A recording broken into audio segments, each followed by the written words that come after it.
Hi everybody, welcome back to the channel. This is Tom. Channel is Plain Ambition. I do apologize, it's been a while since I put some videos out. Got a lot of things going on, I'm excited to talk to you about them. Today's video is a little outside of what we normally do on my channel.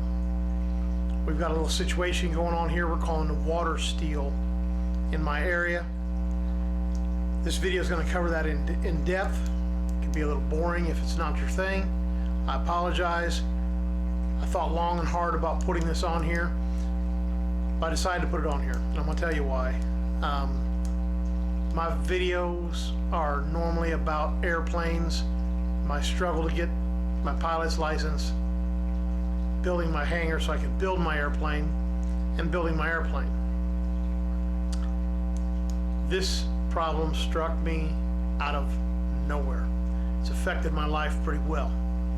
So I have decided to share this with everybody on my platform and see where it goes. If this isn't something you want me to do anymore, place it down in the comments. I will say this video is my opinion on what I've found out, and I believe it to be at least 90% factual. I've made mistakes before, I've made them again, but what I'm going to give you on this video is just like everything I give you on the rest of my videos. It's from my heart. It's what I'm thinking right now today, what I've done in research to figure it out. This was a little long. Please take it to heart. This is a problem that I'm experiencing here locally in Indiana. It affects and possibly could affect everybody in the state of Indiana. So sit back, grab a bowl of popcorn, listen to me rant for a little bit. Tell me what you think about this down in the comments.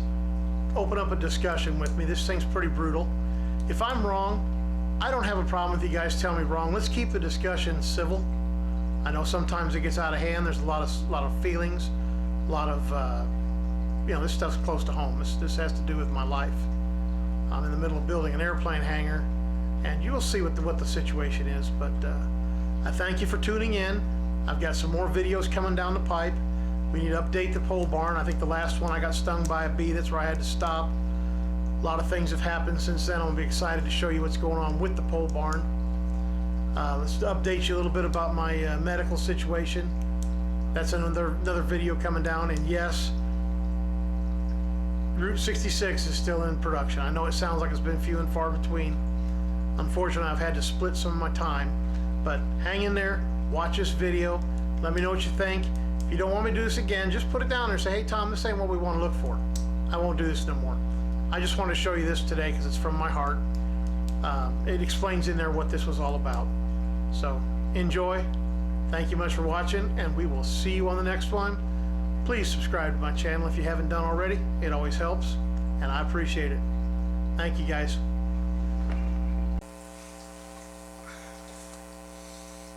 Hi there. My name's Tom, resident of the state of Indiana, out here in Tippecanoe County. Got a few things I'd like to say. Originally, I was going to say this at the Tippecanoe Commissioners meeting. Unfortunately, there were so many of us who had something to say. They limited us to 3 minutes, and I'm not a man of few words. So I decided to put this video together, say what I was originally going to say that day, give everybody a copy of it, and I've decided I'm going to go ahead and put it on my YouTube channel. Let everybody out there know what's going on. I know YouTube goes outside the state of Indiana. It covers a couple other areas, but maybe we get some people's help that have experienced something similar to what's going on here. I'm just going to get into it here. Let you guys know what I think and tell you what's going on. Might be a little repetitive because some people may know what's going on, but I'll try to get through it all. I'll try to do it in a nice, fun way that we can all stay enthusiastic about it, but I promise there's something here for everybody. Anyways, 25 years ago, I decided to build my house out here in the country, out in what they would call rural county, Tippecanoe. Bought me a little spot of land out here, which was farm ground originally. Decided I'd develop that and put a house out here and a little shop and have some fun and do the things that I want to do. And when I retire, I'd have my own little place out here and my own little piece of what I would call heaven. So we bought this place, right into the banker, because I knew I wasn't going to have the money up front to build what I wanted. I want to talk to him about doing some construction, building a house, all this stuff. And of course, bankers tend to know a little bit more than us construction guys, which is what I am. I'm a construction guy. He looked up at me and he said, "Hey, did you look for water yet?" Water, everybody's got water. You just put a pipe in the ground, you got some water. He said, no. He says, out there where you're at, he said, kind of not really right where you're at, but in that general area out there, I know they've had some problems with water. And he said, a lot of people buy some property expecting to develop it, find out they have water problems, and they can't develop it. It's just too expensive, too out of range to do it. He said, that's why a lot of that ground stays as farm ground out there. He said, so if you want me to help you, I need you to go find water, because without water, you can't develop that area. No water, no house. I said, okay, I understand where you're coming from on that one, now that you told me. And we'll move on from there. At this point of the discussion, I need to explain a couple things. IEDC is going to be used a lot, and that stands for the Indiana Economic Development Corporation. That is a group of people formed by our state legislature. Initially, it was a really good idea, had some really good intentions. They wanted to improve our ability to compete for some of these large companies nationwide, worldwide. They wanted Indiana to look good, so we had to get a corporation involved that can work with these big companies, entice them to come to Indiana, market Indiana, and tell them what Indiana has to offer. We've got Purdue University, we've got IU University, we've got a couple really good universities here in Indiana. So let's promote them. Purdue University is a great university. I happen to think so because I live so close to them. We've got a couple others we could talk about too, but in this particular discussion, Purdue's very close to where this is going on. Purdue was a big pivotal point in a lot of these decisions. It's a big selling point. We have a big engineering school, big aviation school, and it's right here in central Indiana. So anyways, that's IEDC, Indiana Economic Development Company, or corporation, or committee, or whatever you want to call them. They are basically a corporation that is governmental, but they're not governmental to the point that we get to see everything they do, because they're a corporation. Kind of a best of both worlds for the corporation. Originally, probably not a bad idea. I think it's changed a lot. Anyways, one of the big brainstorms of this, and don't get me wrong, these guys are trying to do a great job of bringing jobs to the state of Indiana. It's what they do. They were having some trouble marketing what I'm going to call urban developments, older factories that have left the area, left a spot of ground that's had a little history. We could have taken some of our money, thrown it in there, cleaned it up a little bit for them, entice some big companies from all over the world to come to these locations. They have their drawbacks. IEDC's job is to bring jobs to the state of Indiana. So they have decided to produce something called a LEAP. And what LEAP stands for, in reference to the IEDC, Limitless Expansion, Advanced Pace. That's what LEAP stands for. You'll hear leap, leap, leap a lot through this discussion because everybody's talking about leaps. Yeah, we'll go over what my opinion of LEAP is, but that's what they're working on right now in a little town of Lebanon, Indiana.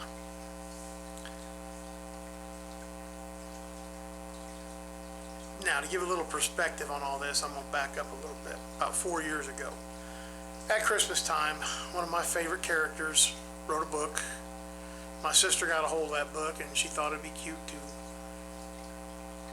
give it to me as a Christmas present, because I like to read books. I'm the kind of individual that likes to add some knowledge to what my brain always thinks it knows. So she brought me this book. I'm going to show it here on the screen real quick. I'm going to tell you what it says. Kermit the Frog has wrote a book called Before You Leap. There's that leap again. When I read through this book the first time, and I love this book, don't get me, I recommend this book to everybody. Let me tell you the little the subtitle of this book. A Frog's Eye View of Life's Greatest Lessons. Before You Leap. Very big. Very big, very big. Kermit the Frog. Smart guy. This book is full of all kinds of things about planning, realizing, preparing, getting ready for, and doing the things that you want to do. It's a very good book to help motivate you. If you're stuck in life, you're not really sure what's going on, good book for that. If you've got a big thing coming up, you're not really sure how to prepare it, good book for that. I highly recommend. I'm not sure if it's in print anymore. I do see them on eBay. I do see them on Amazon. They're available. I'm not sure if they're at the library. I've got a copy. If you want to borrow a copy, I've actually got 2 copies because it's a good book. But anyways, Before You Leap. I've read this book probably 4 more times in the last couple of months since this LEAP project has come out. Let me explain to you what the IEDC's LEAP idea is right now. They're building a great big development, brand new, out in the middle of Lebanon, Indiana. They've tore up a lot of farm ground to do this. It's made a lot of people upset. There's going to be a consistency here as I speak about the IEDC currently.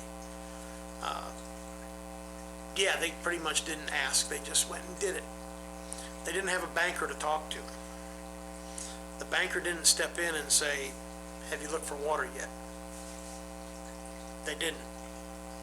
Now, one thing that is for sure, I know of at least 4 studies that have been done on central Indiana, and actually Indiana in general, about water shortages.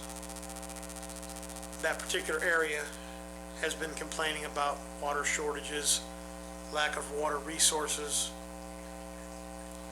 for a couple centuries now. I shouldn't say centuries. For a couple decades. They've been worried about what they're going to do for water. Indianapolis has been talking, and it's not very far from there. Matter of fact, if you draw a direct line from Indianapolis to Purdue University, Lebanon's right in the middle. Tell you anything? Anyways, they went out and bought all this farm ground, paid extravagant amounts for it to have all this development right in one area. These guys have got some pull. The IEDC, they work very well with our state legislature, because on the surface, this is a very good program, and honestly, they can do some really good things. One thing they didn't do was ask a banker, because the one problem that Lebanon does have is water. They don't have it. What they have is very hard to do, and over the last 10 years, since all these stuff has been happening, never once have they talked about conservation. They've always talked about looking for places to find water. That's where this video comes in. It just so happens the one spot in Indiana that they found that has water is Tippecanoe, Indiana. We have something called the Wabash River running down through here.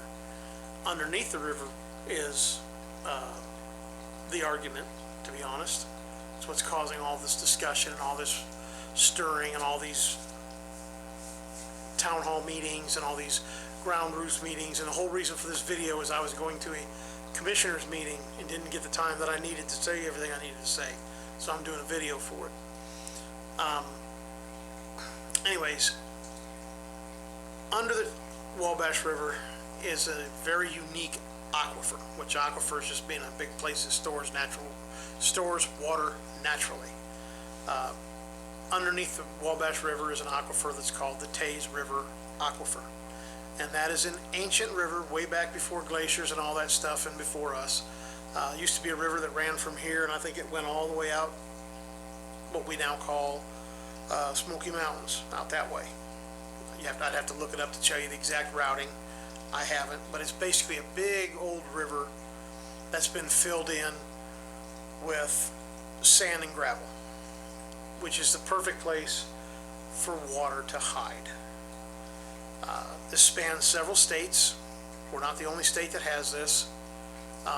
One thing that's interesting about our area is there seems to be some type of a relationship yet to be determined between the Wabash River and this aquifer.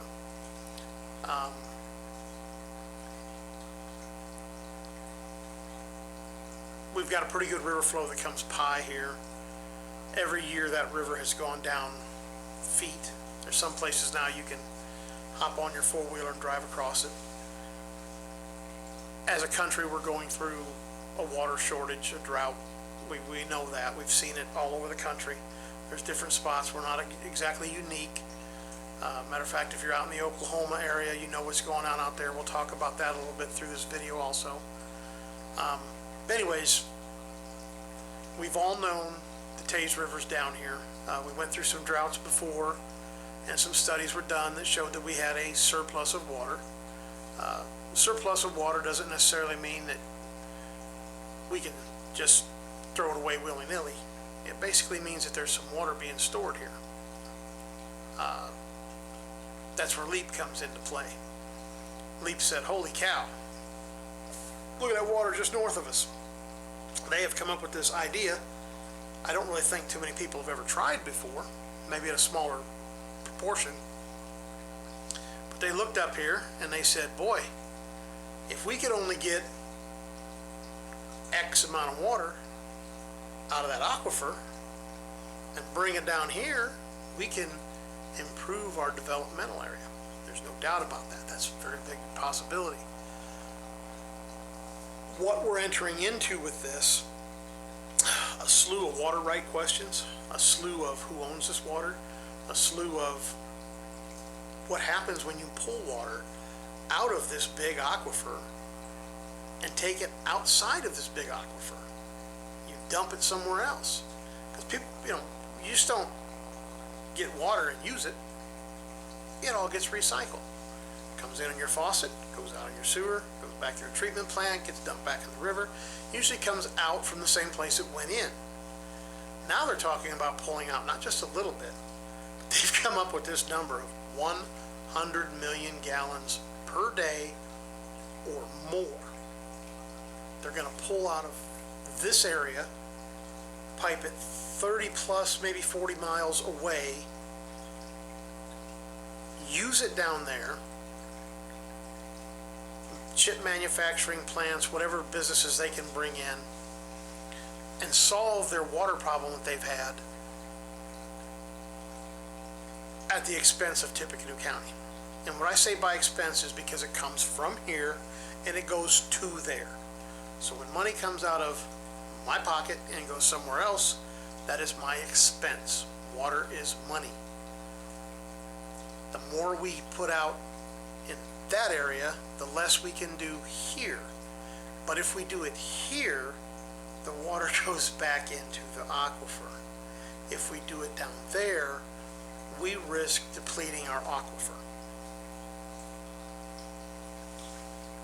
Now, this is where all this stuff starts to happen.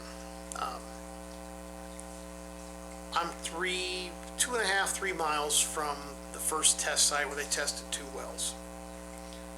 I have some serious questions about their testing.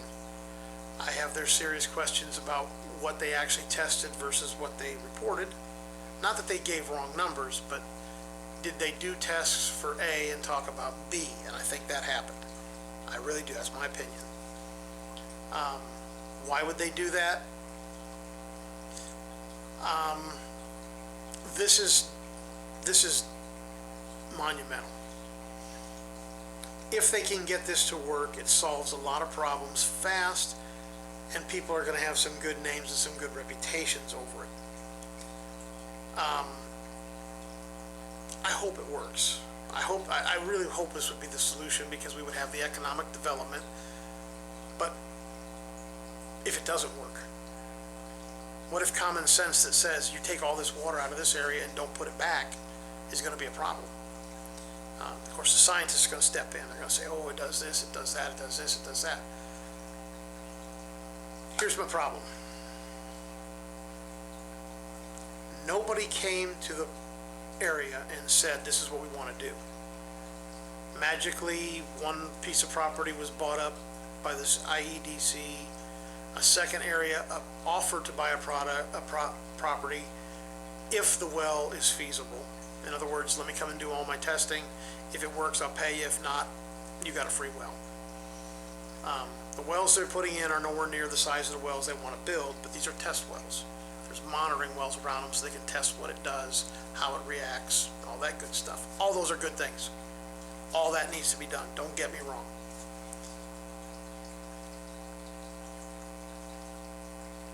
You start looking at the brass tacks of how they're doing it and what they're doing it, and you start looking at your knowledge of what I've done in the past and what I've seen and the research that I've done, all these town hall meetings that I've been to, the 2 presentations from the gentleman who's done this testing.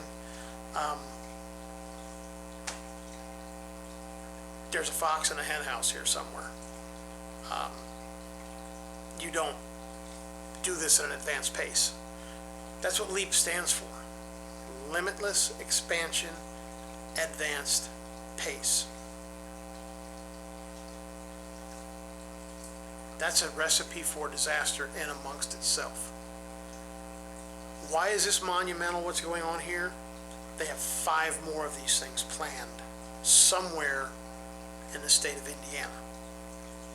If they can pull this off here, if they can take the water out from under my house, my neighbors' houses, City of Lafayette's wells, West Lafayette's wells, Purdue's wells, Avonix wells, if they can pull the water out from under there and take them wherever they want, I don't care if it's 1 gallon, I don't care if it's 100 million gallon. They're stealing from people, in essence. Now legally, the way the law is written, and we've gone over this a lot of times in these meetings, and we've had lawyers and people talk to us about how this works right now. We've had legislatures come and talk to us about how this works right now. Basically, I mean, obviously legal stuff gets a little more twisted up in this, but basically the landowner owns whatever you can pump.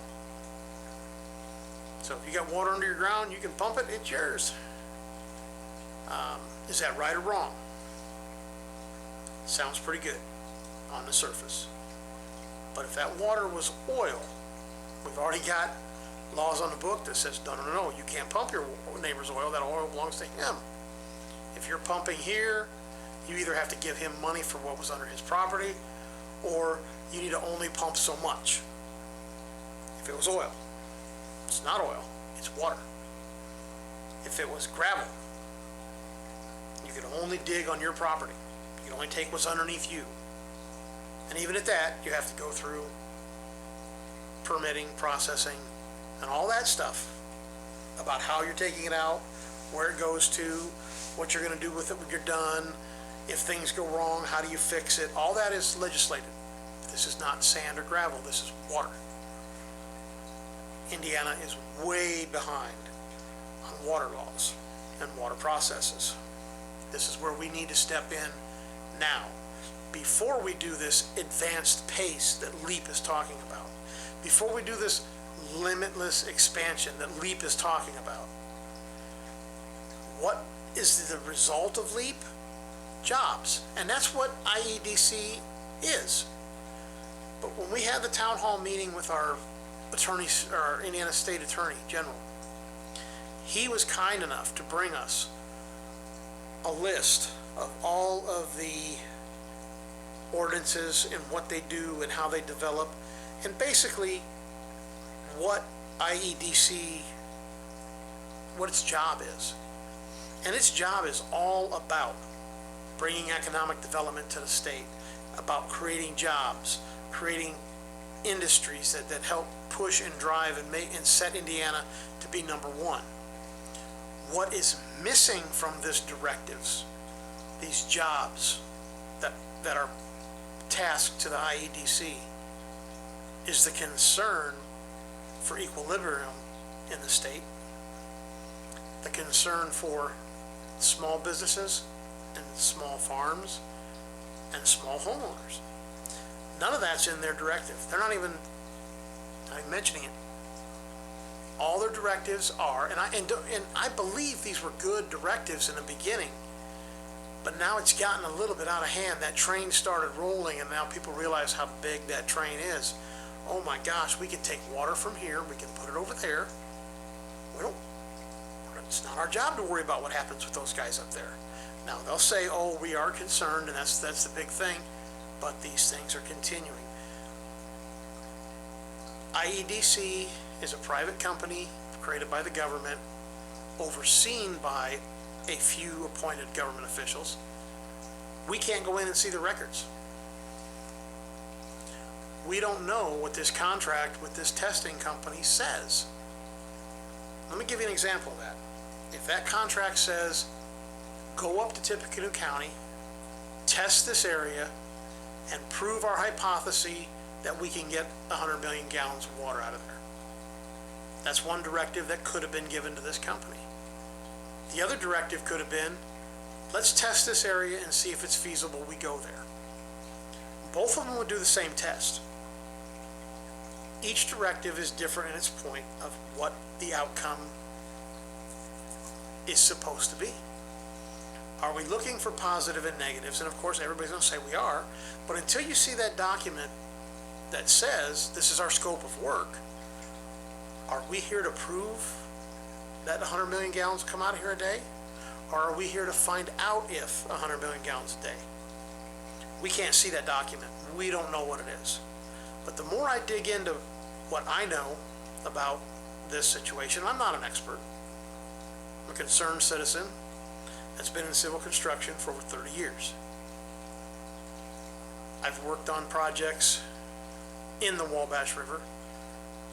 90% of what I do for the last 30 years involves digging in this soil around Tippecanoe County, kind of knowing what's down there, what's going to be down there, putting in sewer lines, water lines, roads, bridges, foundations for windmills themselves. I mean, I've gone above this earth, I've gone down into this earth. I've been around here for a while. What my feelings are falling in line with people who have drilled wells in this area for years. They're concerned about it too. Some of the professors at Purdue, retired, are the ones that are speaking up, by the way. They don't like this computer model thing that this test is using. And I'll explain that here in a minute too. But anyways, I've been digging around this ground. I mean, I've had jobs where I had to go in and dig a 15, 16 foot hole and work and make it so people can work down in there. And you know, we do well point systems. We put wells all the way around the job. We pump for days to get this water to go down 15 feet. Eventually it does. I mean, we turn them pumps on, they'll pull water out.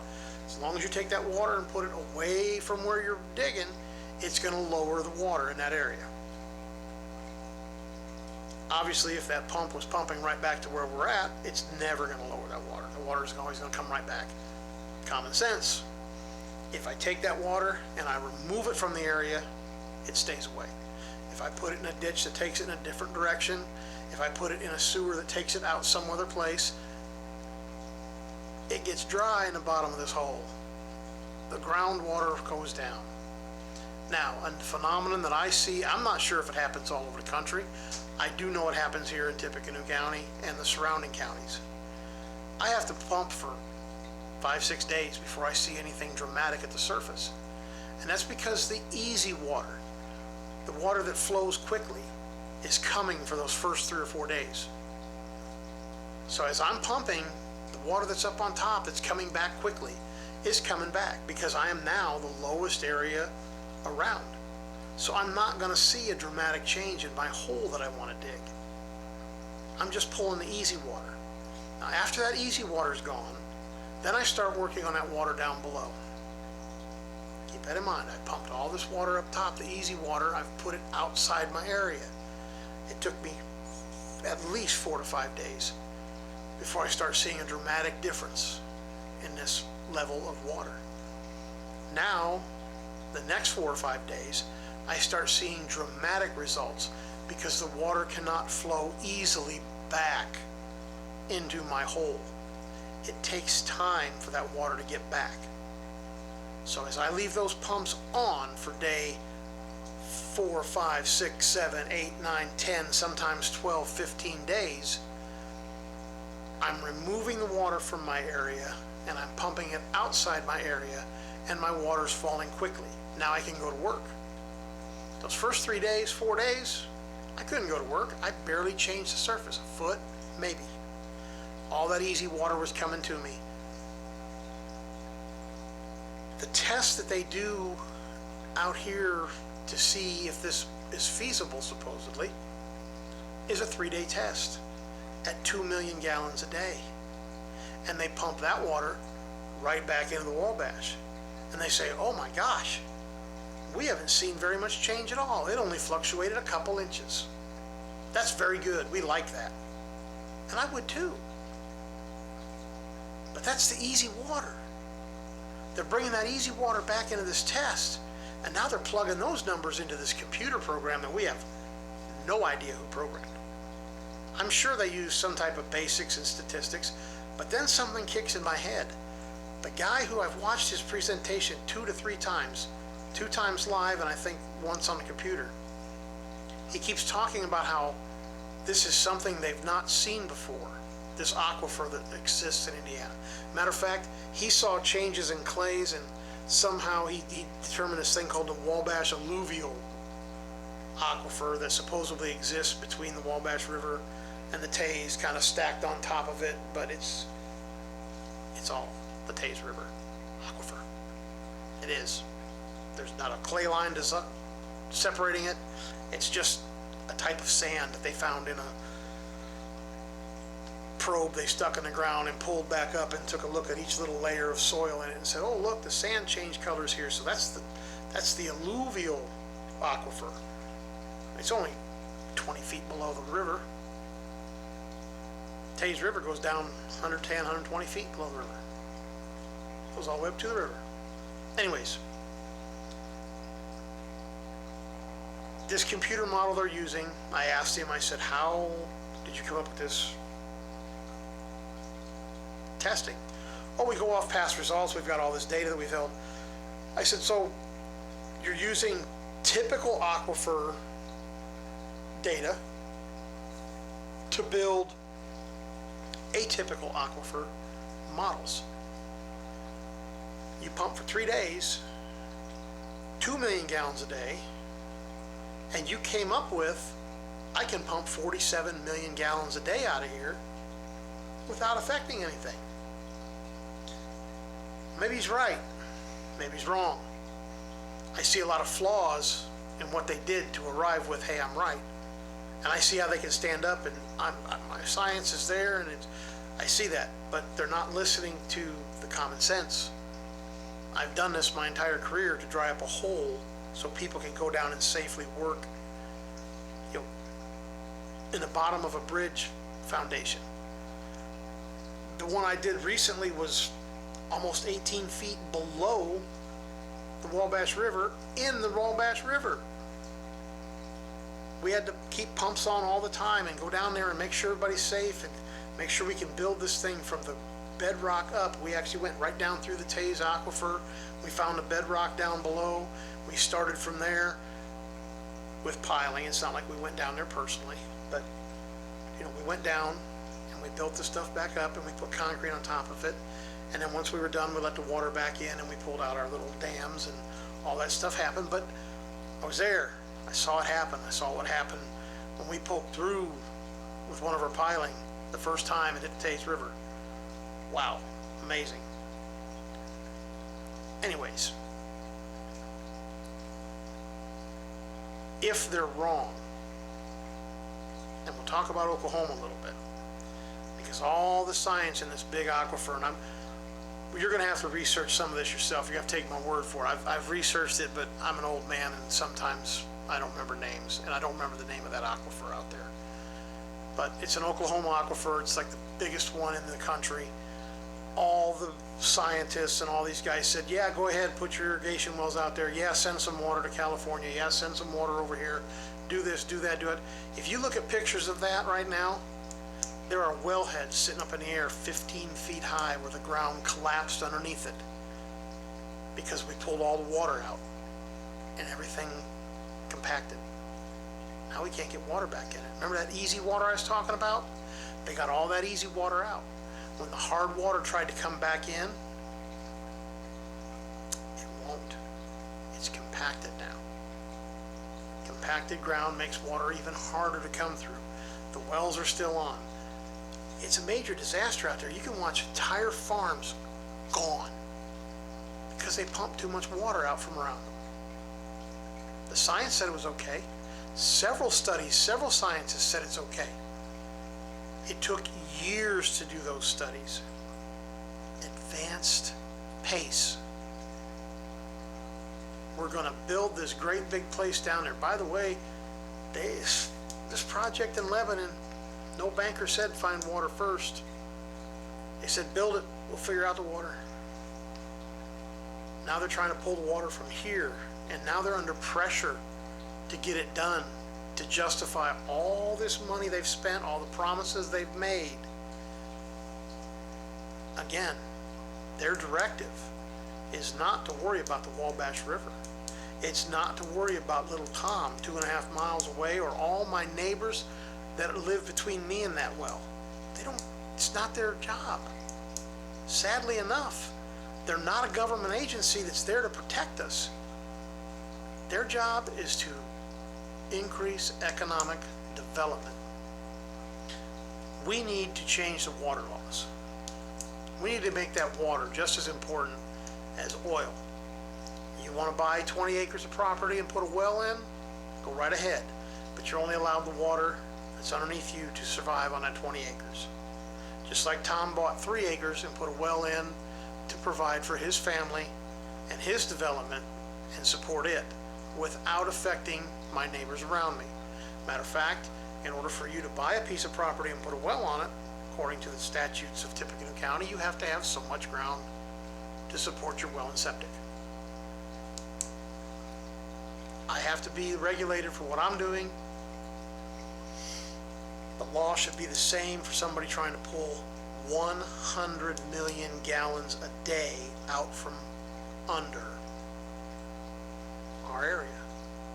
I feel wholeheartedly they turn these pumps on, they're going to pull more water out of here than what can come back in. The problem being, they can't fix that problem. Once that sand and gravel compact and no longer hold water, they no longer hold water. The water can't replenish itself, and oops, we've made a mistake. And we did it at an advanced pace. Leap. Doesn't make sense, does it? But these are the laws that we have in place right now in the state of Indiana. Put a big straw in the ground, pull out as much as you want. Got this big company down here, their job is to get jobs. Great, they did their job. They put a big straw in the ground, they sucked the water out. Now, Tippecanoe suffers. We can't expand Tippecanoe County. That's not part of IEDC's objectives. They don't have to equalize this. They don't have to say, oh, that's going to hurt this. They'll tell you it's part of it, and I'm sure it is. And if that's the case, why are we pursuing a pipeline that has never been done before, pulling this much water from one area and moving it to another? Why don't we set this up as a small water draw and see if this affects it, especially when mistakes are irreversible? If everything I researched is wrong, 2 or 3 companies don't get to come to Tippecanoe County, don't get to come to Lebanon, because everybody threw a fit that it might cause a problem. It's not the end of the world for anybody. They'll find somewhere else to go, and some more jobs will replace them eventually. Excuse me. As tragic as it is, because I don't want to tell any company no. I don't want to have anybody not have a place to go to work. That's not my job. That's not my proportion at all. But the problem is, if that company doesn't come here, we can replace them. If that job's not made, there's other jobs that are made. If you pull the water out of here, that mistake's irreversible. There is no way to put the water back in there once the damage is created. I'm not saying you can't pump it out and put it back in. That's not what I'm saying at all. Once you cause damage to that aquifer, the damage is permanent. They've proved that out in the Oklahoma area. And all the science that they looked at then said it wasn't going to happen. But it did. You can look up the Oklahoma problem. It's out there. That's for you guys to do. I've only got so much time on this video. Probably getting a little long in the tooth right now. What I need to have happen is everybody out there needs to understand this can happen to them in the state of Indiana, anywhere in the state. It's not just a Tippecanoe County problem. They can do this next to a lake reservoir. They can do this anywhere they want other than a federal protected wetland, which is very, very minimum after March. March was a big problem with Supreme Court and a bunch of other stuff. Can't happen up by Lake Michigan either because we have a multiple state agreement that we won't pull so much water out of Lake Michigan. Lake Michigan's huge compared to the Taze River. We've got an agreement up there. We don't have one here. Nobody's trying to say you can't have water. We're just trying to say 100 million sounds like an awful lot compared to what's going back in, especially when you don't really know. You're just guessing with computer models. Computer models are an educated guess. That's all they are. Computer thought faster than we did and came up with answer A. They did the same thing in Oklahoma. So, wherever you are in the state of Indiana, please, if you have questions, call one of us down here in Tippecanoe. Couple different places down here that you can call, and we'll be happy to share some information with you, what's going on. Several communities here have banded together and said, we don't want this. Several. Up and down the river, we're all worried about this. Unfortunately, the way the laws work in the state of Indiana, in order for us to get this fixed, we need everybody's help. If you see this, and please do, see this video, understand that this can happen to you also, please contact your state representatives. Let them know there's some legislation coming down the pipes. They'll probably know about it. It's a big buzz down at the state. But let them know that you support them protecting your rights, just like that bill protects our rights here in Tippecanoe County. And this will happen all over the state. I'm telling you, there's 5 more of these LEAP projects planned. It's going to be an issue. The good news is Tippecanoe County has got a small step in the right direction started. We put a moratorium on it. I don't know how long they can keep this going, but it's a very good thing. Strategically, it looks good. I don't want to talk all about strategics on that particular legislation, but it's there for a reason. What it tells everybody is, hey, we're looking at this as a negative, not a positive. And we have reason to look at it as a negative. So please, everybody out there, state of Indiana, do some research into this. If you don't believe what I'm saying, look through the information, find out what you're doing. Don't leave this up to politicians and scientists. Scientists are great people. They'll do exactly what they're asked to do. Look at the numbers, tell me what's going on. We don't know what incentives are there for these tests, especially if they all come from the same basic company. It's kind of hard to, hey, back that test up with a test your company did. Tell me how your company came up with that for. It's not a good test. They're going to use the same computer model. It was built at the same time. They're going to get the same results. We need to find out if the computer model's right. We need to find out if the short-term tests do show anything long-term. Or maybe they should pump this for a week and find out if it does the same thing. Maybe that 2 million gallons a day needs to be put into a storage container and see if it affects it without being released back into the aquifer. I don't know, these are just my suggestions. I'm just a guy that digs dirt in the ground and sees what goes on. And I don't want anybody stealing anything from me. I work my life very hard to get what I've got. And I hope the rest of you do too, and I hope the rest of you understand that this can happen to all of us. Call your representatives, let them know that when this bill comes up, it's important to everybody in the state, not just Tippecanoe County. And of course, everybody in Lebanon's gonna jump up and down about it. There are people up there that don't want it, or I'm sorry, down there that don't want it. But there's a lot of political pressure to have this go through. And if it does, it sets a precedence for every other project they have. And we don't even know where they are yet. So please, call your representative, let them know that this legislation needs to be heard, needs to be implemented, needs to be in place to protect us. This legislation literally does not hurt anybody. It adds a limit on a limitless expansion, is all it does. A limit that's well needed. Second thing,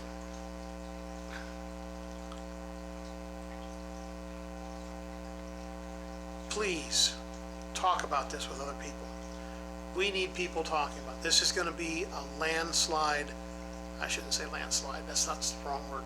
This is going to be an epic decision that's going to set the pace for the rest of this development. We need to rein IEDC back in. The first step of this is make sure that they can't steal water resources from everybody in the state to put these projects where they want them to cover their backside, because they built a really big development with no water. There's other challenges down there. There's some electricity and stuff like that. But anyways, two things. We need to implement this water law so that this water can't be stolen from everybody all over the state. Secondly, we need to take a look at IEDC. We need to rebuild IEDC in a manner that it can be regulated, watched, and looked at by the people paying that bill. $3.8 billion of our tax money in the state of Indiana was written over to the IEDC for them to do whatever they want with. We don't know where it went. They're not required to tell us. Their books are not for our eyes to look at. None of their contracts are even governed by our Indiana State Attorney General. They can do what they want, and they know it. And that's scary. They're calling it their own Roman Empire. That is on their Facebook page. They've taken that down now. There are screen copies of it. They're not transparent about what they do. Supposedly they've been planning this for 10 years. The first time we heard about it 2.5 miles away is when the truck showed up, started drilling holes in the ground of a property that was sold. They didn't say a word to our legislatures. They didn't say a word to our governing agencies. They bought the property, started drilling wells before anybody knew about it up here. That's scary. They could be planning the same thing in your backyard. We need the bill to pass. We need it to be heard. We need it to be voted on. And we also need the IEDC to operate under some fair rules. I love what they do. I just don't like how they do it, and I think it's detrimental to a lot of people. Thank you for listening. Appreciate it. Have yourself a good day. Please contact your legislature. Talk about those items. And don't forget, before you leap. Kermit the Frog. Read that book. It's a good book. Thank you.